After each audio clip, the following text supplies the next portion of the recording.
Okay. Good morning.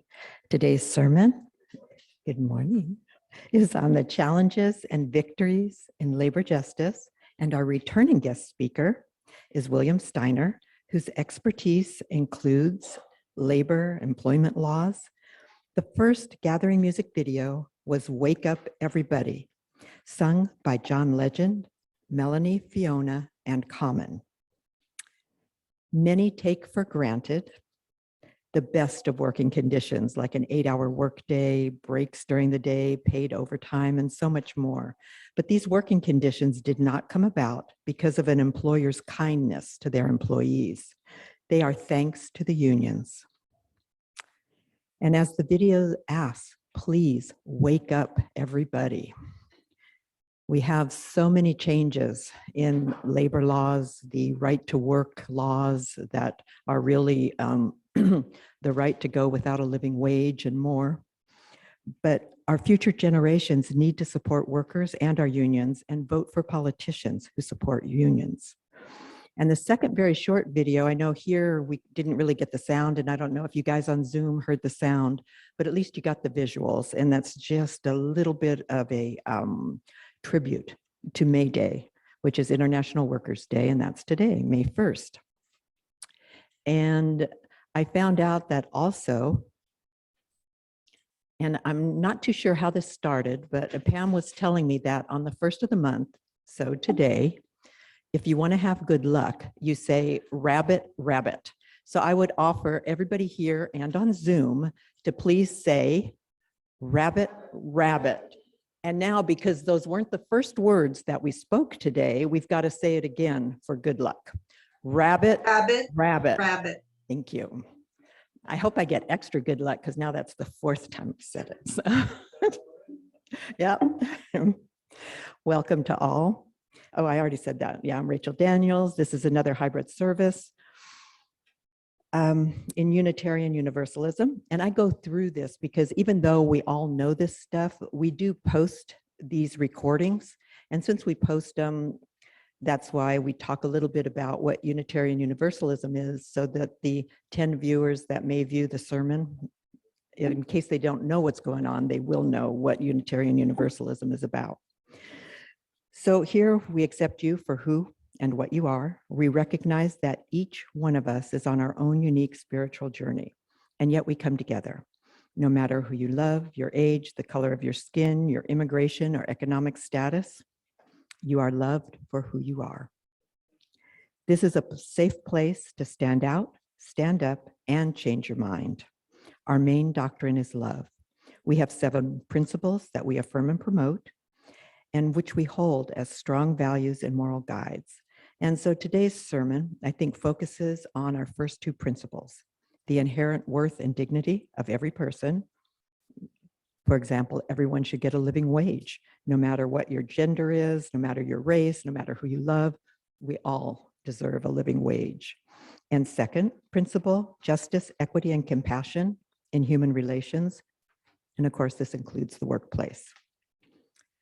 And while we're talking about work, if you look around this room, there's a lot of work by every individual here. And if you haven't worked on making the service come together, then of course you've worked just by getting up and being here today. So we thank all of you for being here.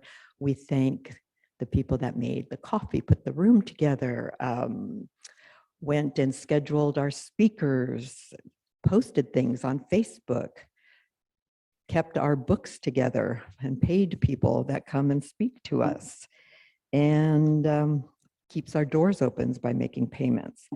And all the great cookies, and I should say Tyndall and Kendra, and probably Sidra too, made fresh cupcakes back there. And then we have Paul's homemade sugar cookies as well. So if you guys want a nice sugar rush.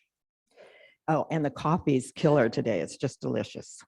Oh, and I was just reading that caffeine, even though people claim it's an evil, it does open up dopamine receptors also. So have a great cup of coffee.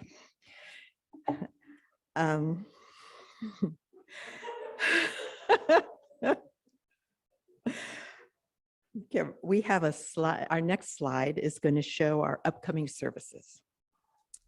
And you guys may have noticed that Carol Cole is not here in the building, but Carol is on Zoom. Carol and her family came down with COVID. So that's why she's not here. And thank you, Carol, for not being here, and thank you for being on Zoom. Next week will be hopefully Carol Cole and Pam doing a celebration of music. After, see, on the 15th, we have Reverend Stephanie, Being in Between. She's going to look at the experience of being in between things like seasons, ministers, things that we can relate to.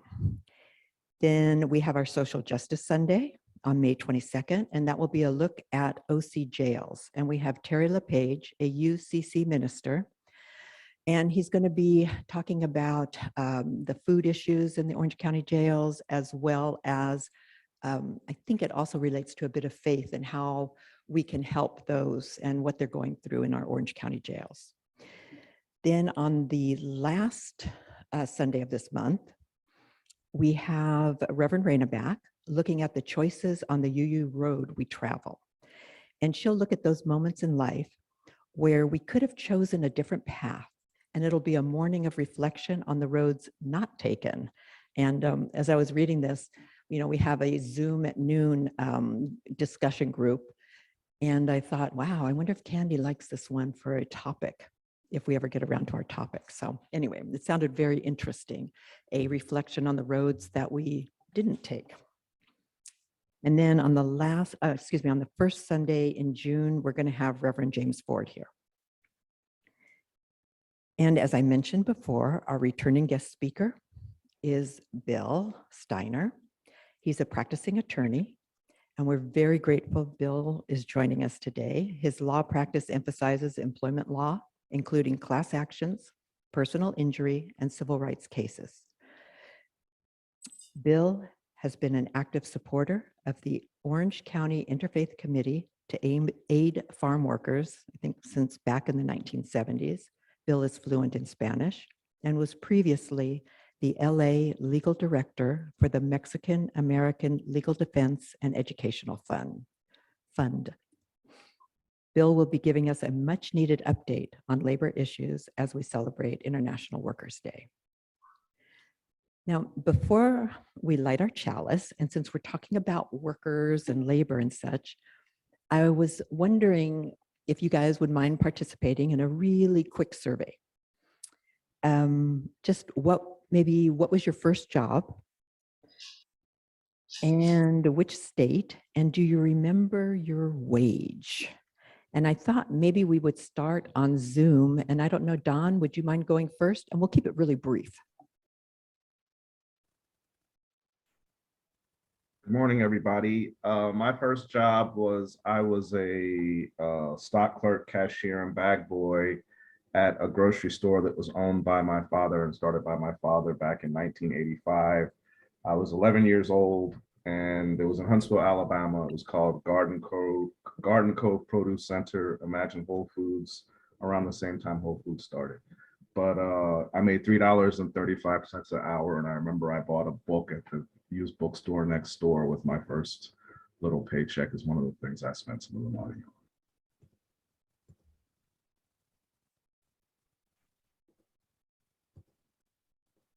Here we come. My first real job was selling popcorn at the merry-go-round in Griffith Park.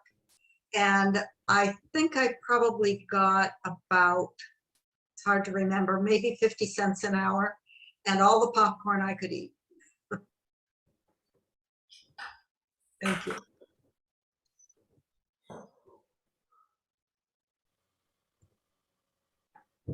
Hi, does babysitting count, or do you want me to go on to working at a restaurant as a hostess?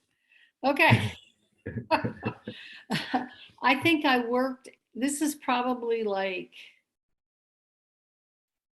1959 or 60. And I remember babysitting a family up the street that had 3 kids for 50 cents an hour.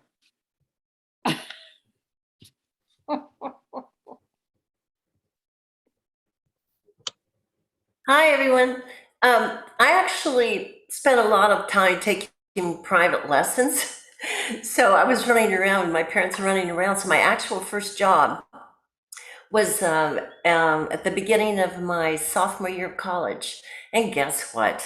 I was playing and singing at a hotel, a lovely hotel in Lake of the Ozarks, Missouri. I got lucky. Oh my gosh, Lake of the Ozarks. Huh. It's beautiful. I have no idea how much I got paid, by the way. I don't know.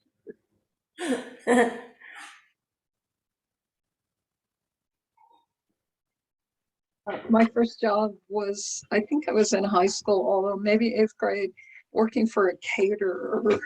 And they wear a cute little apron and carry trays of food around. And I was so shy. It was really painful, but I needed the money. So I did it and met some nice people. It was hard though.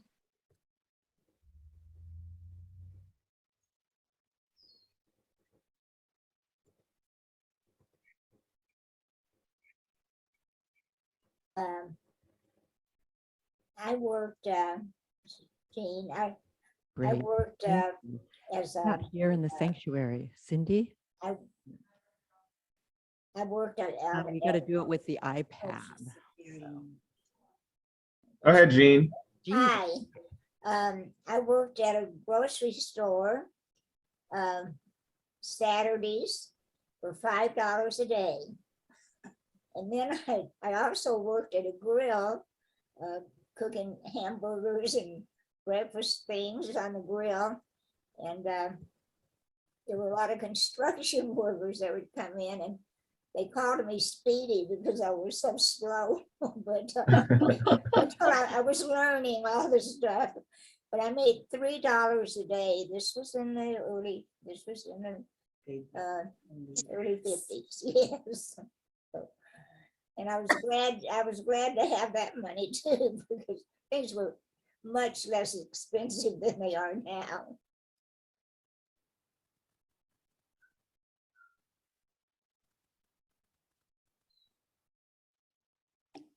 Wow. Thank you all for sharing. And now we'll hear in the sanctuary. We'll go Cindy, then Jim, Paul, Brian. Oh, and Tom. Okay. My first job was at Burger King. I rode my bike back and forth. It was $1 something an hour, I think. Don't remember anymore. It's been a very long time. And it was my sophomore year of high school.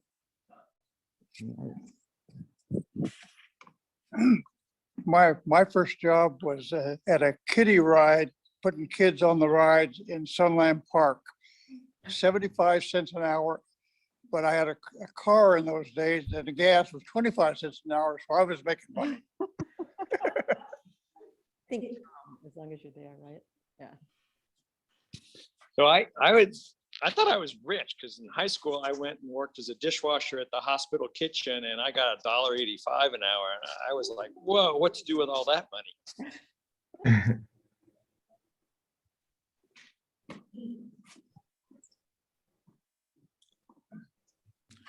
Yeah, it was Manchester, New Hampshire, 1970. And I worked in a restaurant scooping ice cream and making milkshakes for $1.05 an hour. Once I learned to cook things on the grill, it went up to $1.30 an hour. And that was enough for me to take flying lessons and get my pilot's license. Wow. My name is DJ, and my first job, paid job, I believe, was, as I recall, with substitute teaching. I've been doing that the last 20 years. It was babysitting neighbors next door and other neighbors' kids. But the most significant job I ever had was working for an architect when I was 14 years old. I was a really good artist. My father thought, so I got a job as an architectural draftsman apprentice. Didn't make anything an hour until I learned more about construction and learned enough to get another job with an architect. You continually and to work and work for an attorney, doing patent law, illustration, et cetera, et cetera. And it was a turning point in my life and the kind of work I did, starting with architects and with babysitting Nice. kids' neighbors. Starting with architects at 14. That's fascinating. So I also had my first job scooping ice cream and making sundaes and milkshakes. I worked in Western Massachusetts at Friendly Ice Cream, starting in 1978, which Mike will recognize. And I made, if the tips made it up to it, $2.95 an hour at that point, or if the tips were good enough, sometimes we could even make more, but we shared the tips. So that was my first job. Do we have anybody else here to share? We've got Paul. Kendra even. So I grew up in Huntington Beach, mainly down at the Huntington Beach Pier.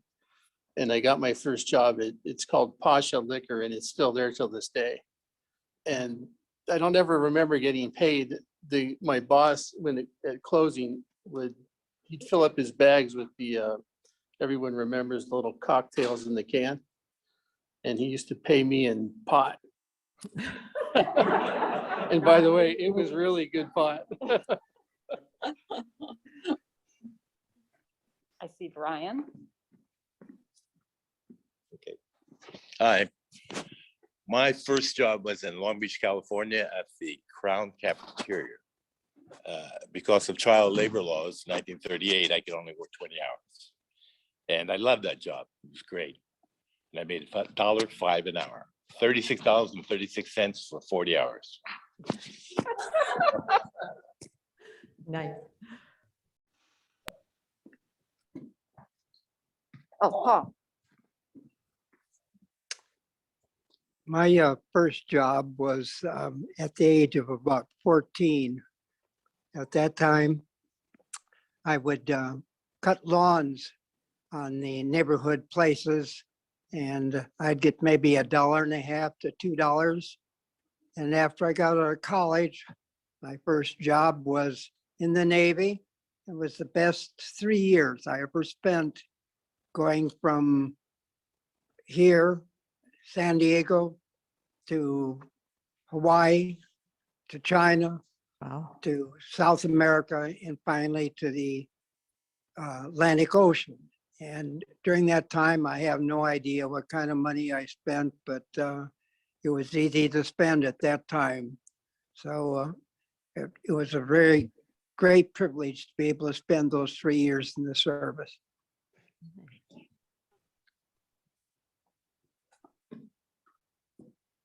I think we have Kendra as well. Hi, I just wanted to say that my very first job was actually here at the UUFLB when I was 12, and I worked at I assisted in the religious education program. And I'm sure I was paid a very fair wage. Doesn't sound realistic to me, but yeah. Okay.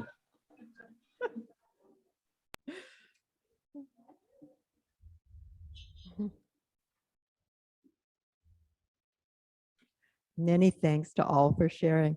And it's really, I mean, what a diverse set of skills we probably all gained from our first jobs. It's sort of fun to see. I know that I also did fast food. Cindy, I used to walk down to Taco Bell in Laguna. And I think it was between that and doing maid work, but I know I made about $1.75 an hour. So, and thrilled to get it. And then Bill asked, earlier, like, were we unionized at all? And I just don't remember anybody ever talking about unions back then. So, but I'm sure we all benefited from unions somewhere, but yeah, I just don't remember it. So anyway, thank you all for sharing. And Mike and Pam, if we have ice cream later, you guys are up.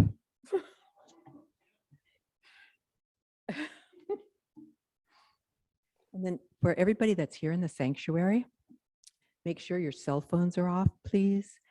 And also, if you have a silent joy or sorrow, feel free to light a candle at any time during the service. And of course, we'll have spoken joys and sorrows later on in the service. And Bill said that even though there's a lot of May Day activities going on, and there's some flyers back there that show the May Day activity, well, at least one May Day activity, Bill will stick around just shortly to answer questions after the service. And now we're going to light our chalice. Bill will light it for me as I say our chalice lighting words. We light this chalice so that it may serve to give us clarity of purpose and illuminate our way as we set about doing the work of this congregation, of our community, and of our world. This flame represents the work we do with commitment, with cooperation, and with love. And Bill asked earlier if we were just going to just acknowledge how much the world needs our love now with what's going on in Ukraine. And so thank you, Bill, for lighting it and for acknowledging that there's lots of work to be done and lots of love that we have to give. Now we're going to have our centering thought from Albert Einstein. And please unmute if you're at home and here in the sanctuary. The screen will be up with our centering thought and we'll read it together. 100 times every day, I remind myself that my inner and my outer life depend on the labors of other men and women, living and dead, and that I must exert myself in order to give the same measure as I have received and am still receiving. Albert Einstein. To our wonderful carol. And we're going to have our opening hymn, This Little Light of Mine. Number 118 in your hymnal.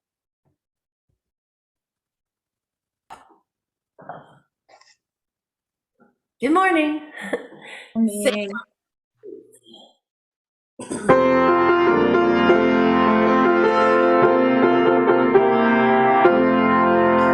This little light of mine, I'm gonna Let it shine. This little light of I'm gonna let it shine. This little light of mine, I'm gonna let it shine. Let it shine, let it shine, let it shine. Everywhere I go, I'm gonna let it shine. Everywhere I go, I'm gonna let it shine. Everywhere I go, I'm gonna let it shine. Let it shine, let it shine, let it shine. Building up a world, I'm gonna let it shine. Building up a world, I'm gonna let it shine. Building up a world, I'm gonna let it shine. Let it shine, let it shine, let it shine.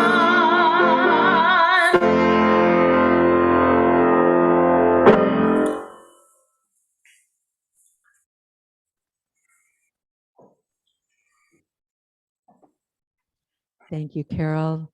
Even with COVID, you sound beautiful.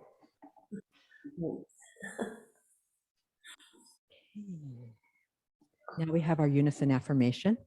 Once again, please unmute, look at the screens here, and we'll read the short affirmation to remind ourselves why we come together. Okay, ready?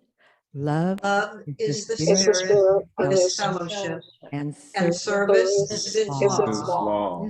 This is This our is our great great covenant. covenant. well To Dwell dwell together together in in peace, Peace, to seek the truth in love, truth in Help. love, and to help help one one another. another. one another.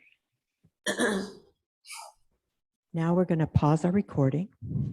It's time for spoken joys and sorrows. Whatever's on your heart, whether it's a celebration or if it's a sorrow. Let's see, we'll start with the people on Zoom. UK. Oh, and before we go to our offertory, I just want to say that we know that sometimes there's things in your heart that you really can't share or you're not ready to. So which is fine. Just know that we support you wherever you are and whatever's on your heart. And now the wonderful Candy will take the basket around. And there's so many ways that you can help the fellowship and our greater community. And one of those ways is by your financial support. And for those on Zoom, the e-blast that you received, it has ways you can donate. And for those here in the sanctuary, the slide is up. And of course, the basket's coming around. So Carol will play a little bit as we pass the basket. Well, I say we, as Candy passes the basket.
For those at home, please sing along. For those here in the sanctuary, if you don't mind standing while we sing From You I Receive, To You I Give. And Carol will play it for us, please.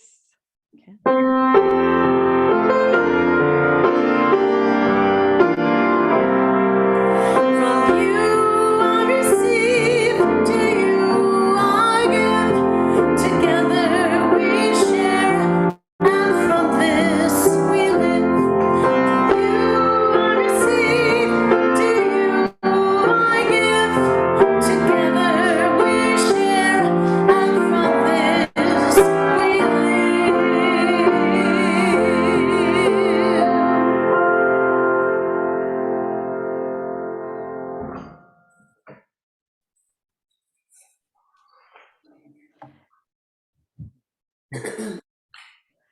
Now we're going to have a moment of meditation, contemplation, prayer.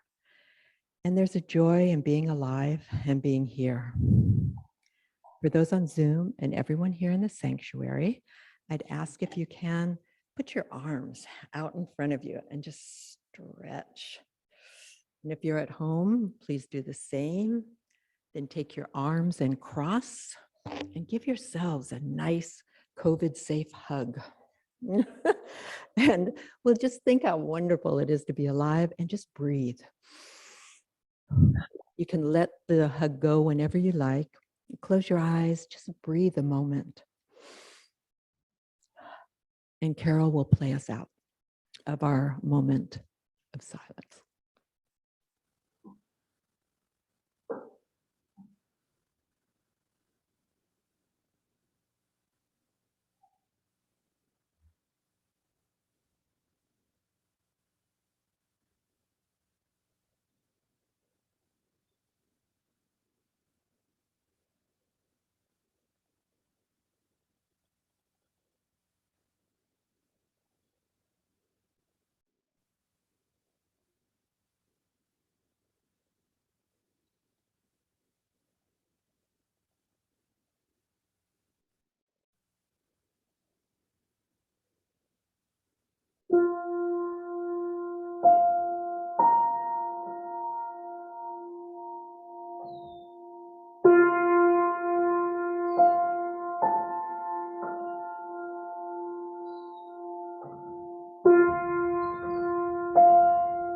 Good morning.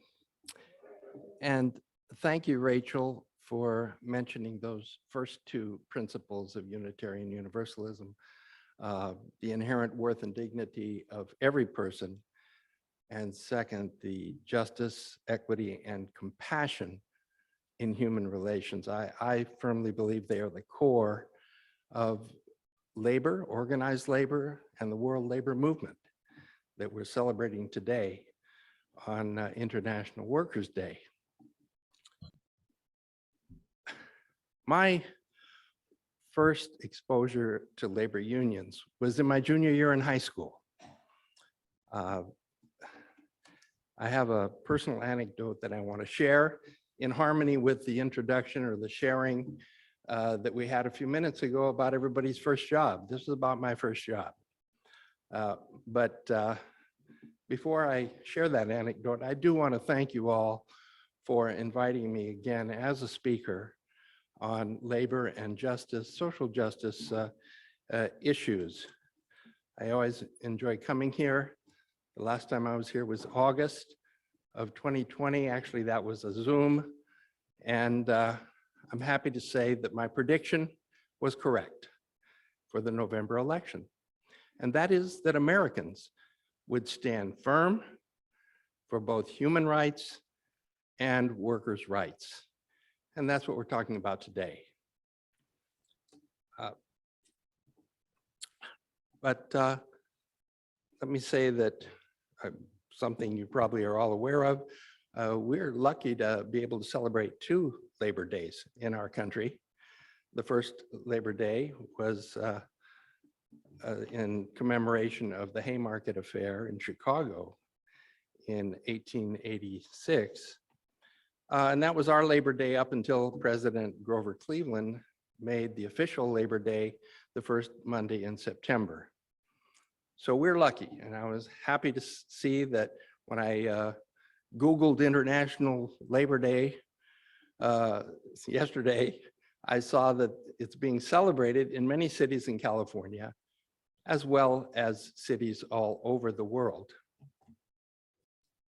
Let me get back to my anecdote about my first job, my first exposure to labor unions. I was a junior in high school, and I decided I would get a job so I could save some money and buy a car. And I learned that I would need a permit from a local union. I grew up in Santa Ana, so it would, in this case, have to be the Carpenters Union, because that first job was going to be stacking lumber at a lumber yard in Orange, just a few miles from here. Well, I did get the permit. I stacked a lot of lumber. But after that experience, I really didn't understand quite why a labor union was involved in my getting this job. And I really, of course, I was 17 years old, so maybe age was part of it, but why the union? And over the years, I came to realize the importance, the fundamental importance of a strong labor unions, not only for the welfare of working families and our economy, but also as a matter of simple fairness and as a means of preserving our democratic traditions. So today, we're going to be talking about what has been called the Protecting the Right to Organize Act. It's a piece of legislation that is pending. It has passed the House of Representatives last year, but it's now somewhat stalled in the Senate, where, as you know, there are different rules and there has to be 60 votes in order to get something voted on, or at least get it voted on to the point where it can be successful and not face an indefinite filibuster by the opposing side. So it's called the Protecting the Right to Organize Act, for short, the PRO Act. And it's very, very important that it is being considered at this time. I'd like to talk a little bit about how we got to this place in our history, this historic moment, and why we would need a new piece of legislation or amendments. In this case, these are amendments to the National Labor Relations Act. When we had the National Labor Relations Act of 1935, a very major piece of legislation, and people might ask, why do we need another law or amendments to that very important act? Well, there's a lot of history involved. Unfortunately, there isn't time to get into it right now, but let's just say, let's just start by taking a look at the half century since the last half century. Since the passage of the National Labor Relations Act, which is also, as you probably know, called the Wagner Act. In the last half century, there's been a dramatic decline in union membership. In the 50s, about 1 out of 3 workers were members of unions. In 1983, it was about 1 out of 5. And now it's about 1 out of 10 people in the workforce. And this is despite the increasing popularity of unions. A Gallup poll last September found that 68% of Americans favor unions. It's one of the highest percentages since the 50s and 60s. Today, the minimum wage is still $7.25 an hour. It hasn't changed since 2009. So let me go into a little bit about the problems, the inequities that we have that have led up to the need for the PRO Act.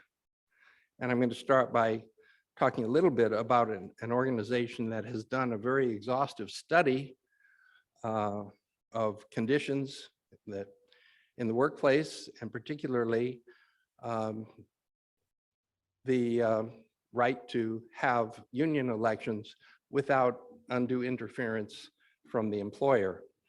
This organization is called the Economic Policy Institute. I don't know if any of you've heard of it. For short, it goes by EPI. And it's described as a nonprofit, nonpartisan, left-leaning organization, think tank, which has a mission of trying to include low-income and middle-income Americans in economic policy discussions. It's funded 17% by unions. Other funding is by other corporations, organizations, individuals, even 12% from government entities. Some of the foundations that contribute and corporations are the Alliance for American Manufacturing, the W.K. Kellogg Foundation, the Ford Foundation, and the National Education Association.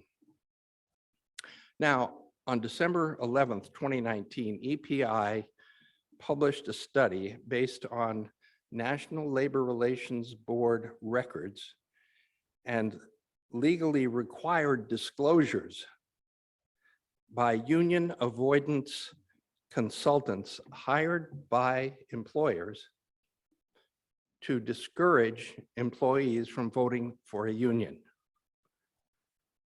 The data was from 2016 and 2017. And the study found that in 41.5% of elections during those 2 years, there were charges issued for unlawful labor practices under the federal laws.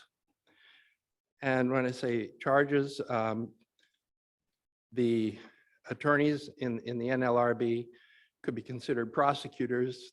They're not prosecuting crimes, but they're prosecuting violations of the union election laws.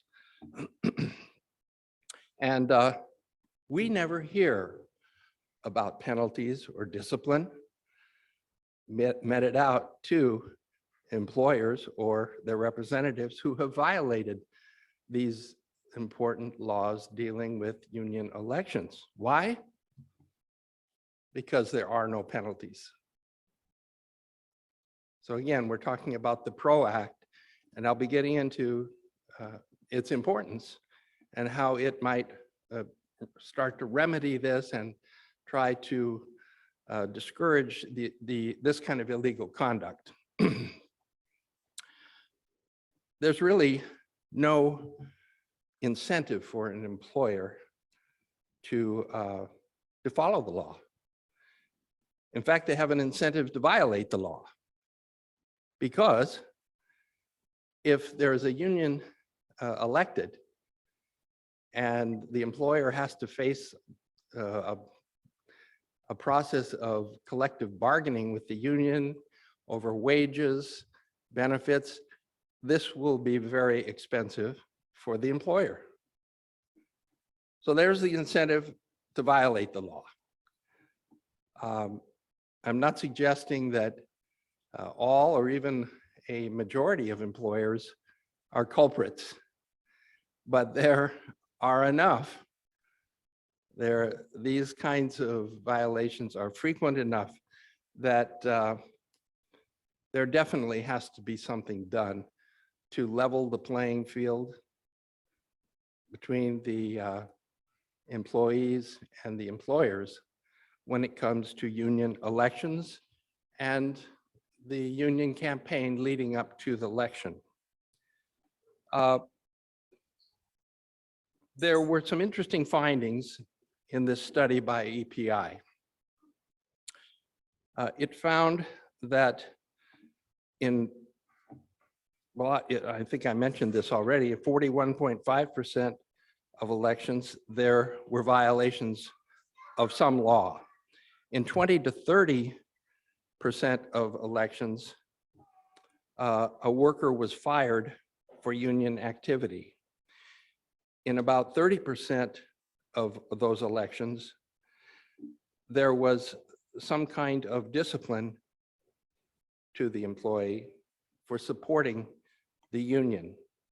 Records show that about $340 million every year is spent by employers on union avoidance firms and consultants to discourage employees from voting for a union. And one example in the EPI study mentions a consulting firm that was charging fees $350 an hour or $2,500 a day.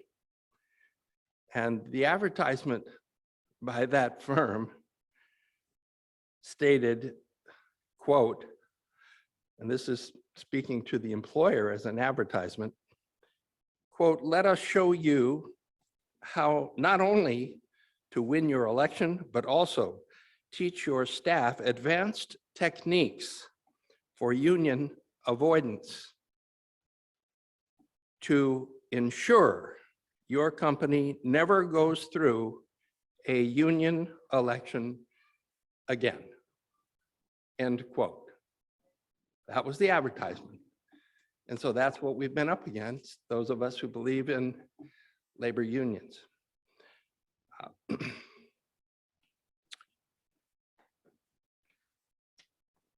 So let's take a look at some of the provisions of this law, which as I say, it has been passed by the House of Representatives.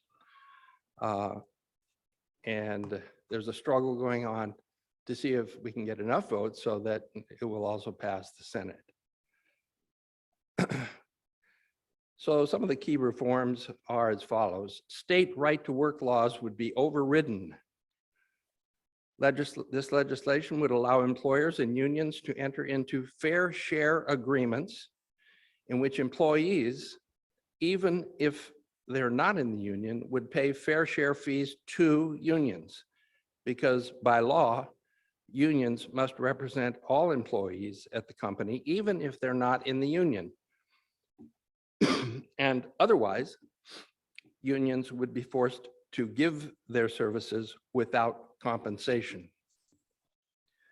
The act would amend the National Labor Relations Act to impose a civil penalty up to $50,000 per incident for illegal employer actions such as firing in retaliation for union activity, threatening to cut benefits and wages, spying on workers engaged in union activities, or creating the impression of spying on the employees, questioning workers about union activity or support, and a refusal to bargain in good faith. The $50,000 penalty could be doubled up to $100,000 per incident for repeat violations. The PRO Act amendments also would prohibit captive audience meetings, class action waivers, and permanently replacing workers who go on strike. It would require employers to post a notice of the National Labor Relations rights at the workplace. Also, the amendments would allow workers to vote in union elections electronically, in addition to certified mail, and either at the work site or off the work site.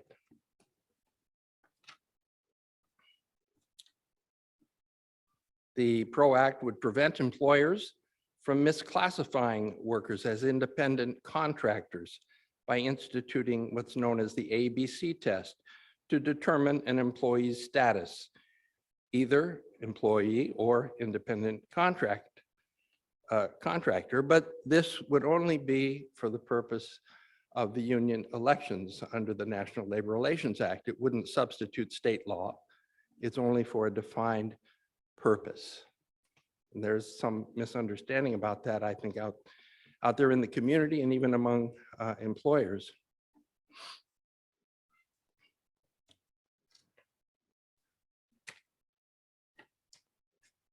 I didn't mention that there is a PowerPoint presentation. I don't know if you're able to see slides or visuals that are progressing.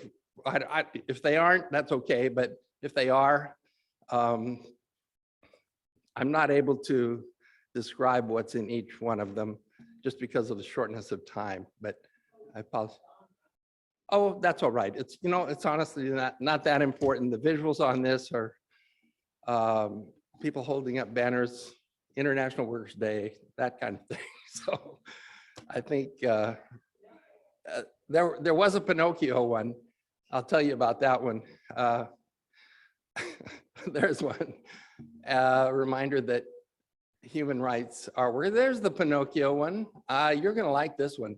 This is Pinocchio with his famous long and growing nose, engaged in some, let's just say, untruthful activity, trying to take unfair advantage, and it's self-explanatory. I won't go into what the significance is. I think you can all figure out by now from what I've said that the Pinocchio cartoon, I think, fits. Don't you think so? Okay, I won't say anymore. Okay, I do want to say that there are some very positive developments, and I think we'll all be happy about this. You may not have heard yet, but we have a new general counsel for the National Labor Relations Board.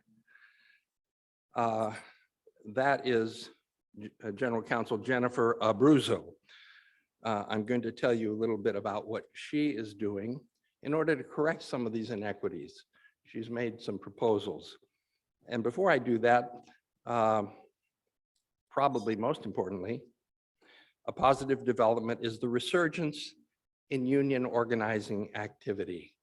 And probably all of you have seen on TV or heard on the radio or newspaper that there is a resurgence, and places like Amazon are even being unionized. The first successful union election ever was held at Amazon not too long ago. And at Starbucks, there were 17 elections recently. 16 of those involved a win for the union. But this appointment of Jennifer Abruzzo is very significant. She served as Deputy General Counsel of the NLRB, National Labor Relations Board, under President Obama, and earlier was a Communications Worker of America attorney. Her appointment was effective July 22nd, 2021. And her appointment did pass the Senate. But that was a confirmation vote of 50 to 50 in the Senate. And the tie was broken by Vice President Kamala Harris. That's how we got General Counsel Abruzzo. And let me tell you now what she's been doing. I think you'll be glad to hear this. On April 7th, less than a month ago, she issued a memo, a 10-page memo, to all field offices of the National Labor Relations Board, requesting that the attorneys, NLRB attorneys, file unfair labor practice complaints against an employer if there's evidence the employer was compelling employees to listen to the employer's representatives' views on the union campaign. In other words, if they were required to listen to these arguments against the union before the election. And there was a press release that talked about this and what General Counsel Abruzzo's rationale was. I know we're short on time, so I'm not going to read that, but the press release does discuss that. And there's another part of her 10-page memo that talks about reviving what was called the Joy Silk Doctrine.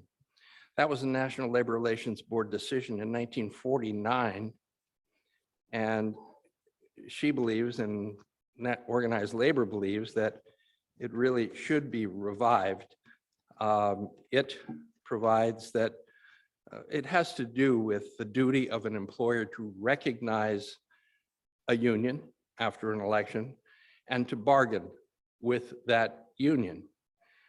Now, sometimes there are what are called card majorities or card check elections.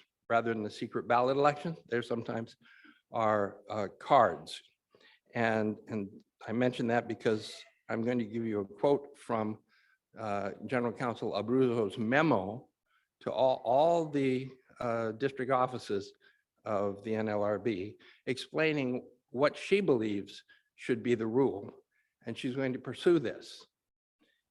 So she takes the position that the employer should recognize the union and bargain with the union where, I'm quoting, where the union presents evidence of card majority and where the employer is unable to establish a good faith doubt as to majority status, specifically where the employer refusing to recognize the union has either engaged in unfair labor practices or where the employer is unable to explain its reason for doubting majority status of the union and its demand to bargain. So that would be reviving the Joy Silk Doctrine, which unfortunately was reversed by a US Supreme Court decision 20 years after this 1949 board decision. Very conservative court and a very anti-labor decision that said the employer is not under an obligation just because you have a majority of the cards.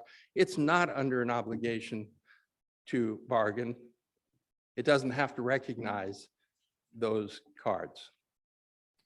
And that was the Giselle packing case. So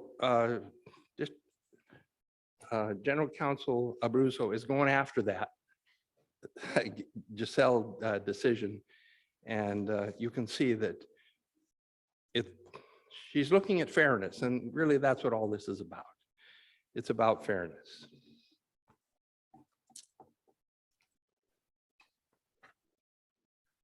So those are some of the more favorable developments, and I would like to share with you some social action opportunities that we have.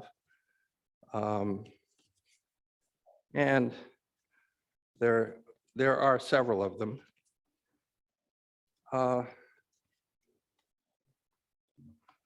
First, in order to pass this PRO Act, there's going to be a very important count of Democratic votes. I think you get the idea that it's very close right now. In fact, we're short 3 Democrats who have not yet committed to support the PRO Act. So we do have a problem. And those 3 are Mark Kelly and Kirsten Sinema in Arizona, and Mark Warner in Virginia. One of those, Mark Kelly, is running for re-election this year. So obviously, many Democrats will be urging these 3 Democrats to get out there and firmly support the PRO Act. 2 other quick announcements, and that is that attending events like today and other community events for labor justice would be important. And there is one today celebrating International Workers' Day in the city of Orange, a few miles from here. It's at the Orange County Federation of Labor's office in Orange from 11 to 1 p.m. And it's going to be hard to get there unless they extend it a little bit. Probably most of us will not be able to get there in time, but it is being held. And there's a leaflet to announce that. Finally, there's an organization that Rachel mentioned I belong to and support, and that is the Orange County Interfaith Committee to Aid Farmworkers. They are having their annual fundraising dinner and silent auction on May 22nd. May 22nd in Orange. So if that's a date that you have open and you would like to attend that event, all you have to do is email me. I think my email is up there, or it can be given to you by somebody here at the fellowship. If you email me, I will email you back a newsletter, the last newsletter from the Interfaith Committee, and you'll see all the details about the dinner and other things that they're doing. So again, thank you for inviting me to be a speaker. I always enjoy coming here, and happy International Workers' Day.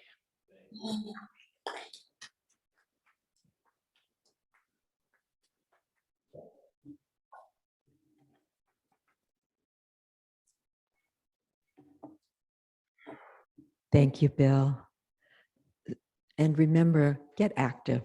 I mean, we can't take our unions or our workers for granted. And if anyone has any comments or questions for Bill, he may be able to stick around for a few moments. I know we're running just a little bit over. Carol, do you mind just doing maybe one verse of Love Will Guide Us, because it's an important message? And we'll turn now to Carol for maybe one verse of Love Will Guide Us.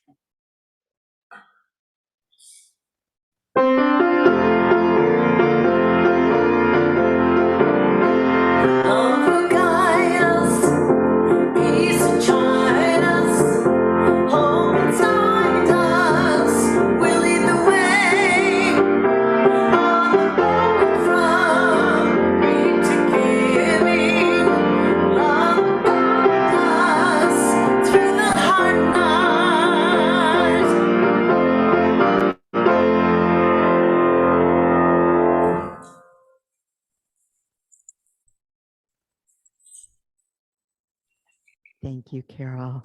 Beautiful as always. Okay, so now we're going to extinguish our chalice. And I'll read very quickly our chalice extinguishing words. Do not be dismayed by the brokenness of the world. All things break and all things can be mended. Not with time, as they say, but with intention and action. So go, love intentionally, love extravagantly and unconditionally. The broken world awaits in the darkness for the light that is you. And of course, remember to support our unions. And now if you guys will please stand here in the sanctuary, we'll sing our closing song. We'll join our hearts, but not our hands due to COVID, and let there be peace on earth. Please join me for our final song.